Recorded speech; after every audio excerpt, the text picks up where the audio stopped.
বৰ্তমান শাওণ মাহ যিহেতু সমাগত, গতিকে হিন্দু ধৰ্মত শাওণ মাহৰ এক অতি তাৎপৰ্য আছে, অতি বিশেষ তাৎপৰ্য আছে। শাওণ মাহত শিৱ ভক্তসকলে উপবাসে থাকে তথা শাওণ মাহত বহু লোকেই ব্ৰত কৰে আৰু এই কথা হয়তো আপোনালোক সকলোৱে জানে। আজি আমি এই ভিডিঅ'টিৰ জৰিয়তে আপোনালোকক জনাম যে শাওণ মাহত যিসকল লোক উপবাসে থাকে তথা উপবাসে থকাৰ সময়খিনিত কেনেধৰণৰ ফল মূল তথা কেনেধৰণৰ খাদ্য সেৱন কৰিব লাগে। আমি পূৰ্বতে এটা ভিডিঅ'ৰ জৰিয়তে শাওণ মাহত কোনবোৰ খাদ্য নাখাব তথা কেনেবোৰ খাদ্যৰ পৰা বিৰত থাকিব সেই সন্দৰ্ভত কিছু কথা কৈছিলোঁ। যদিহে এতিয়াও সেই ভিডিঅ'টি নাই চোৱা তেনেহ'লে নিশ্চয়কৈ সেই ভিডিঅ'টো চাব আৰু আপোনাৰ বন্ধুবৰ্গৰ মাজত শ্বেয়াৰ কৰি দিব। নমস্কাৰ, আস্থা ক্ৰিয়েশ্যনৰ নতুন এটা ভিডিঅ'ৰ মাজলৈ আপোনালোক সকলোকে পোনপ্ৰথমে স্বাগতম জনাইছোঁ। আজিৰ এই ভিডিঅ'টিৰ জৰিয়তে আপুনি শাওণ মাহত কেনেধৰণৰ খাদ্য খাব তথা শাওণ মাহত কেনেধৰণৰ খাদ্যৰ পৰা বিৰত থাকিব সেই সন্দৰ্ভত কিছু কথা আপোনালোকলৈ আগবঢ়াইছোঁ। যদিহে ভিডিঅ'টি চাই ভাল পায় তেনেহ'লে নিশ্চয়কৈ ভিডিঅ'টোত এটা লাইক কৰিব আৰু আপোনাৰ বন্ধুবৰ্গৰ লগত শ্বেয়াৰ কৰি দিব তথা নতুন নতুন আপডেটসমূহৰ বাবে আমাৰ চেনেলটি যদিহে এতিয়াও ছাবস্ক্ৰাইব কৰি লোৱা নাই তেনেহ'লে প্লিজ চেনেলটি ছাবস্ক্ৰাইব কৰি কাষত থকা বেল আইকনটো প্ৰেছ কৰি ল'ব। তেনেহ'লে অকণমানো সময় পলম নকৰি ব'লক আজিৰ ভিডিঅ'টিৰ মাজভাগলৈ আগবাঢ়োঁ। শাওণ মাহত সেৱন কৰিবলগীয়া ফলৰ ভিতৰত প্ৰথম ফলবিধ হৈছে কল। কল হৈছে এনেকুৱা এবিধ ফল যিয়ে আমাৰ শৰীৰক শক্তি লাভ কৰাত সহায় কৰে। কলত বহুতো পুষ্টিকৰ উপাদান পোৱা যায়, গতিকে উপবাসে থকাৰ সময়খিনিত আপুনি নিশ্চিতভাৱে কল সেৱন কৰিব পাৰে তথা আপুনি যদিহে কাৰোবাক দান দিম বুলি ভাবিছে তেনেহ'লে কলো দান কৰিব পাৰে তথা উপবাসে থকা সেইসকল ভক্তক আপুনি কল দান কৰিব পাৰে। দ্বিতীয় ফলবিধ হৈছে অমিতা। অমিতা খাবলৈ বৰ সোৱাদ, কাৰণ অমিতা হৈছে পুষ্টিকৰ উপাদানেৰে ভৰপূৰ। যদিহে আপুনি উপবাসে থকাৰ সময়ত অমিতা সেৱন কৰে তেনেহ'লে ই আপোনাৰ স্বাস্থ্য সুস্থ কৰি ৰখাত সহায় কৰিব। গতিকে পাচন তন্ত্ৰ সবল কৰি ৰাখিবলৈও আমি অমিতা খাব লাগে। আৰু আপুনি শাওণ মাহত যদিহে শিৱব্ৰত ৰাখিছে নাইবা উপবাসে আছে তেনেহ'লে অমিতা নিশ্চয়কৈ খাব পাৰে। তৃতীয়তে হৈছে আপেল। উপবাসৰ সময়ত আপেল খোৱাটো আমাৰ স্বাস্থ্যৰ বাবে উপকাৰী। আপেলত বহুতো পুষ্টিকৰ উপাদান থাকে যিয়ে আপোনাক গোটেই দিনটোলৈ শক্তি প্ৰদান কৰিব। গতিকে উপবাসৰ সময়খিনিত আপুনি আপেল খোৱাৰ আৰম্ভ কৰিব পাৰে নাইবা যিকোনো উপবাসৰ সময়তে আপুনি আপেল খাব পাৰে। শাওণ মাহত শিৱব্ৰত কৰাসকলে খাব পৰা আন এটা বস্তু হৈছে কমলা। উপবাসে থকাৰ সময়খিনিত কমলা খাব পাৰে, কাৰণ কমলাত ভিটামিন আৰু প্ৰচুৰ পৰিমাণে পানী থাকে, যাৰ বাবে আপোনাৰ শৰীৰটো হাইড্ৰেটেড হৈ থাকিব তথা শাওণ মাহত যিহেতু বহুত বেছি গৰম পৰে তথা ৰ'দো বৰ বেছি চোকা হয়, গতিকে হাইড্ৰেটেড হৈ থকাটো খুবেই জৰুৰী। গতিকে আপুনি হাইড্ৰেটেড হৈ থাকিবলৈ অৰ্থাৎ আপোনাৰ স্বাস্থ্য তথা আপোনাৰ শৰীৰটো হাইড্ৰেটেড হৈ থাকিবলৈ আপুনি কমলা, আপেল ইত্যাদি ধৰণৰ ফলবোৰ খাব পাৰে। শাওণ মাহটো বিশেষকৈ শিৱ ভক্তসকলৰ কাৰণে এটা উৎসৱতকৈ কম নহয় তথা শাওণ মাহ কেইদিনমানৰ পাছৰে পৰা আৰম্ভ হ'ব আৰু এই সময়ছোৱাতে ভগৱান শিৱক সন্তুষ্ট কৰিবলৈ তেওঁৰ ভক্তসকলে জল অভিষেক তথা গাখীৰ অভিষেক তথা ৰুদ্ৰাভিষেক আদি আশীৰ্বাদ লাভ কৰিব তথা এইসমূহ কৰি শিৱৰ আশীৰ্বাদ পাবলৈ চেষ্টা কৰিব। আচলতে মহাদেৱে এটা পাত্ৰ পানী দিলেও সন্তুষ্ট হৈ যায়, অৰ্থাৎ এগিলাচ পানীৰেও মহাদেৱ সন্তুষ্ট হয়। কিন্তু সেই সময়ছোৱাত এনে কিছুমান কথা আছে যিবোৰ যদিহে আপুনি এৰাই চলিব পাৰে তেনেহ'লে মহাদেৱ খুব সোনকালে আপোনাৰ ওপৰত সন্তুষ্ট হ'ব। আৰু যদিহে আপুনি তেনেধৰণৰ কামবোৰৰ পৰা বিৰত নাথাকে তেনেহ'লে মহাদেৱ অসন্তুষ্টিৰ সন্মুখীন হ'বলগীয়া হ'ব পাৰে। গতিকে শাওণ মাহত সেইবোৰ কি কি কাম পৰিহাৰ কৰিব লাগে ব'লক জানি লওঁ।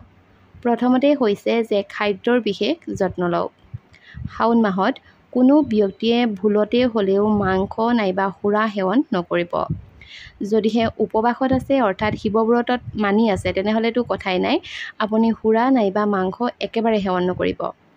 শাওণ মাহৰ এই সময়ছোৱাত ভক্তসকলে এইবোৰ সেৱন কৰিলে পূজাৰ ফল নাপায়।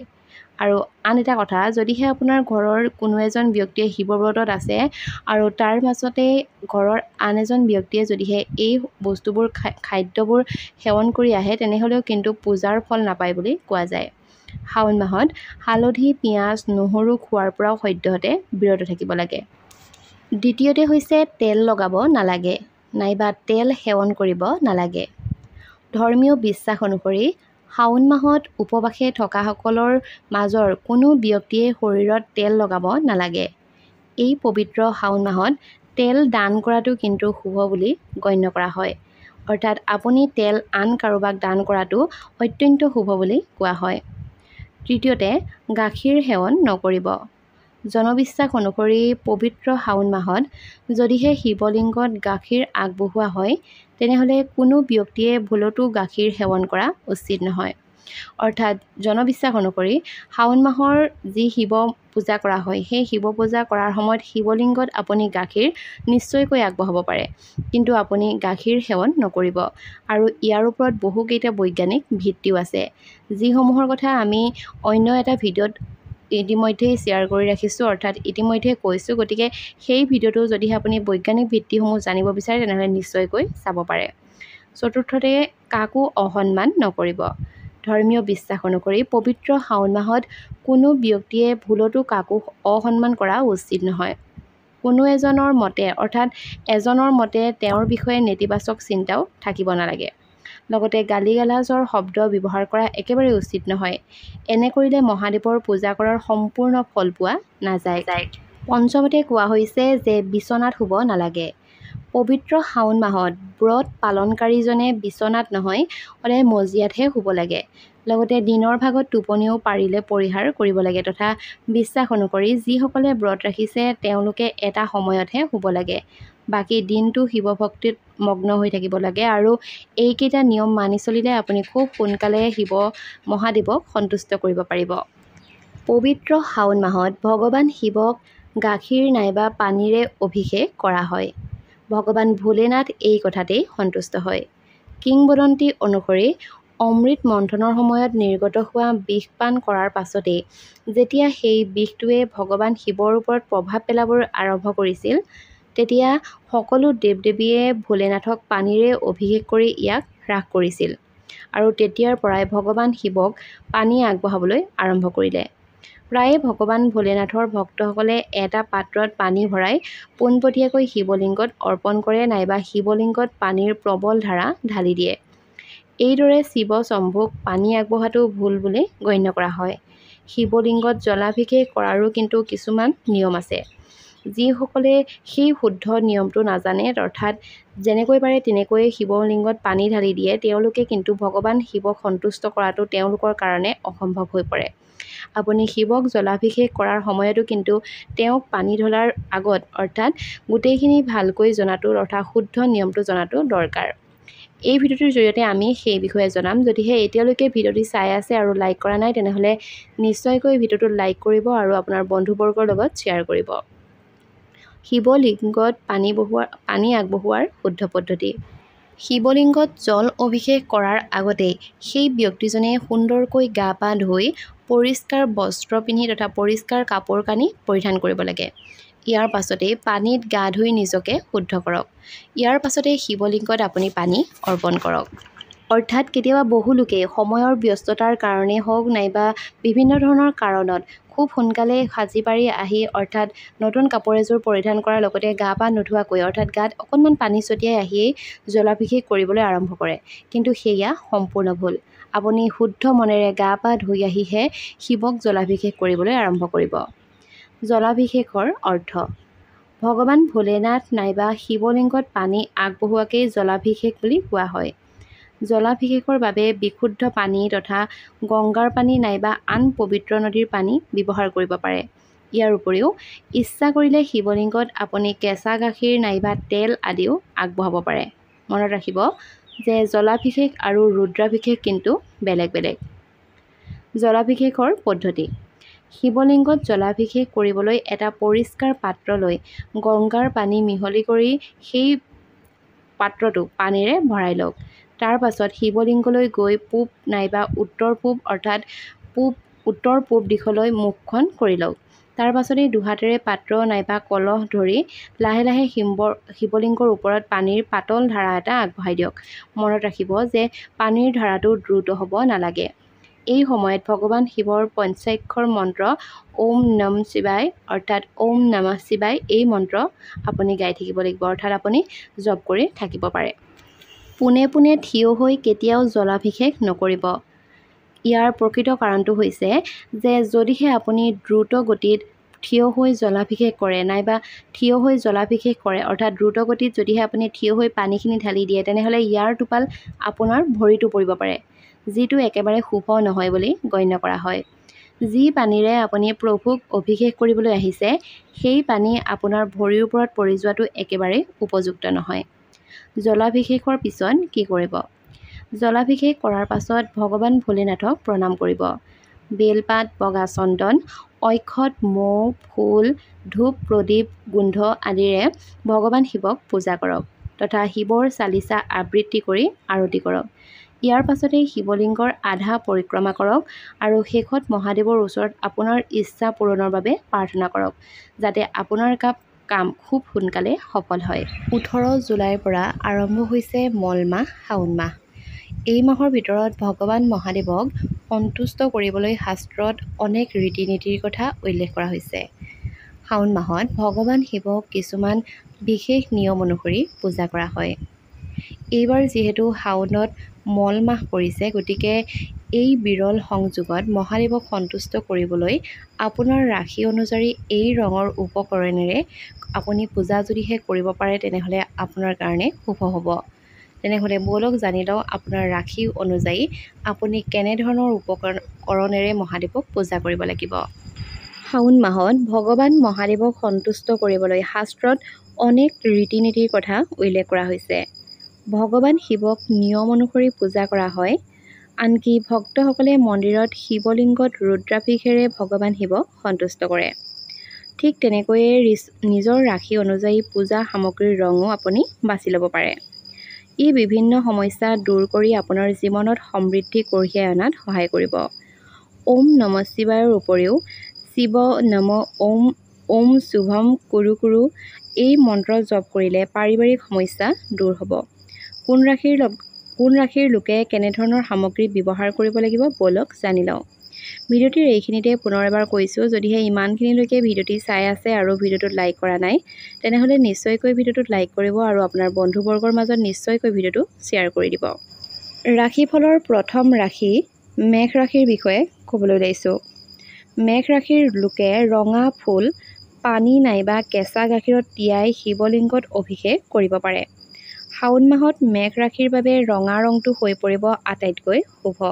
আপুনি ৰঙা বস্ত্ৰ পৰিধান কৰি শিৱ পূজা কৰিব পাৰে নাইবা ৰঙা যিকোনো ফুল মহাদেৱলৈ অৰ্পণ কৰিব। দ্বিতীয়তে ক'ব বিচাৰিছোঁ বৃষ ৰাশিৰ বিষয়ে। ভগৱান শিৱক বৃষ ৰাশিৰ জাতক জাতিকাই দৈৰে অভিষেক কৰিব লাগে। ইয়াৰ উপৰিও এই ৰাশিৰ জাতক জাতিকাই বগা তগৰ ফুল যদিহে মহাদেৱক আগবঢ়াব পাৰে, তেনেহ'লে মহাদেৱৰ পৰা বিশেষ কৃপা দৃষ্টি লাভ কৰিব। ইয়াৰ উপৰি বৃষ ৰাশিৰ লোকসকলৰ প্ৰিয় ৰং হৈ পৰিব বগা। এতিয়া যিহেতু তগৰ ফুল পাবলৈ নাই, গতিকে তগৰ ফুলৰ সলনি বগা ৰঙৰ যিকোনো ফুল আপুনি মহাদেৱক অৰ্পণ কৰিব পাৰে।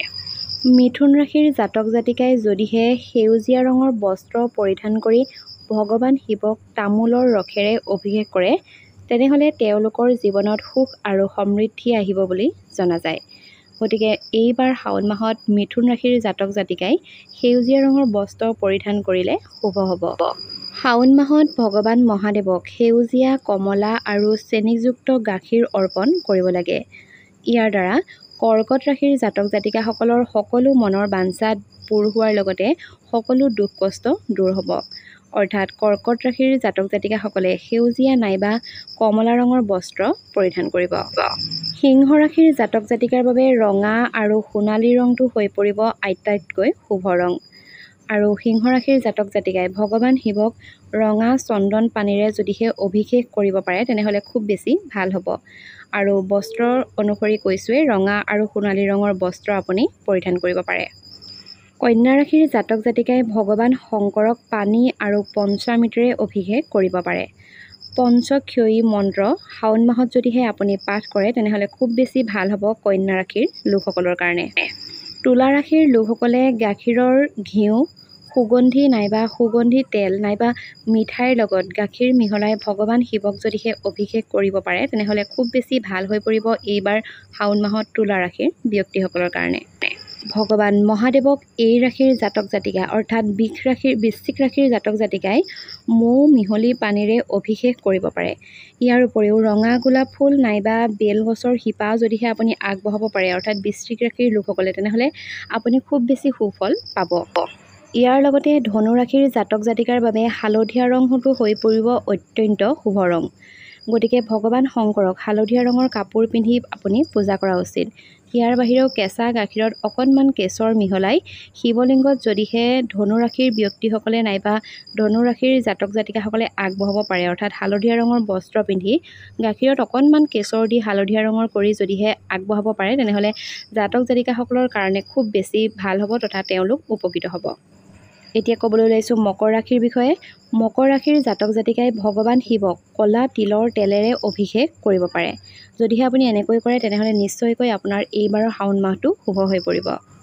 এইবাৰ শাওণ মাহত যদিহে কুম্ভ ৰাশিৰ জাতক জাতিকাসকলে ভগৱান ভোলেনাথক নাৰিকলৰ পানী তথা তামোলৰ ৰস নাইবা সৰিয়হৰ তেলেৰে অভিষেক কৰে তেনেহ'লে কুম্ভ ৰাশিৰ ব্যক্তিসকলৰ কাৰণেও খুব বেছি শুভ হৈ পৰিব। বন্ধু বান্ধৱীসকল, আপোনালোকৰ যদিহে কিবা প্ৰশ্ন আছে অৰ্থাৎ মহাদেৱক কেনেকৈ পূজা কৰিব লাগিব সেই সন্দৰ্ভত যদিহে আপোনালোকে কিবা জানিব বিচাৰিছে তেনেহ'লে নিশ্চয়কৈ প্ৰশ্ন কৰিব পাৰে অৰ্থাৎ কমেণ্ট বক্সত আপোনালোকে আপোনাৰ প্ৰশ্নটো লিখি পঠিয়াব।